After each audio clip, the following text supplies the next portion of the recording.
তো দেখো আজকে আমি বানিয়েছি টেস্টি টেস্টি স্যান্ডউইচ। তো চিজ বাটার দিয়ে বানিয়েছি। তো চলো দেখে নেওয়া যাক আমি কীভাবে বানাই। তো সোনাইয়ের আবদারে আজকে বানাবো স্যান্ডউইচ। তো দেখো আমি এখন সবজিগুলোকে কেটে নিয়েছি এভাবে।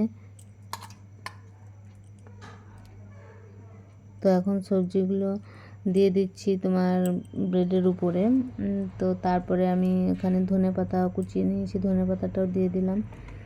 তো এবার চিজটা আমি গ্রেট করে দেব, তার কারণ চিজটা বেশ ইয়ে হয়ে যায় মানে গরমে।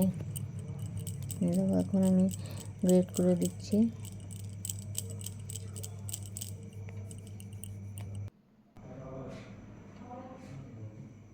এর উপরে একটা দেব, তার উপরে আবার চিজ দেব, দিয়ে তার উপরে আবার আর একটা ব্রেড দিয়ে দেবো, তার কারণ এটা তাহলে একটু বেশ হেভি হবে।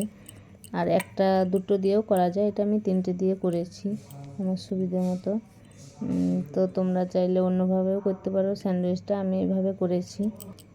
তো আমার তাড়া ছিল তার জন্য আমি এভাবে করেছি। তো আর একটু দেরি হবে, তো ওটাও তোমরা করতে পারো আলু সেদ্ধ করে, মানে সবকে একসঙ্গে মশলা করে ভেজে, ওটাও হয় আর এক রকমের, যে যেরকমভাবে করতে পারে।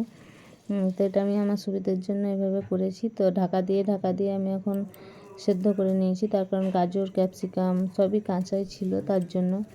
তো খেতে খুব সুন্দর হয়েছিল দেখতে, তো তোমরা দেখতেই পাচ্ছ কতটা সুন্দর হয়েছে, খেতেও খুব টেস্টি হয়েছিল। তো আমি এবার একসঙ্গে 3টেকে করে নিয়েছি, তার কারণ তাড়াতাড়ি হয়ে যাবে তার জন্য। তো দেখো দেখতে কতটা সুন্দর হয়েছে। তো আমার তো ভালো লেগেছে, তোমাদের কেমন লেগেছে কমেন্টে জানিয়ে দিও। তো চলো টাটা বাই বাই, সবাই ভালো থেকো, গুড নাইট, সবাই ভালো থেকো, আবার দেখা হবে পরের ভিডিওতে।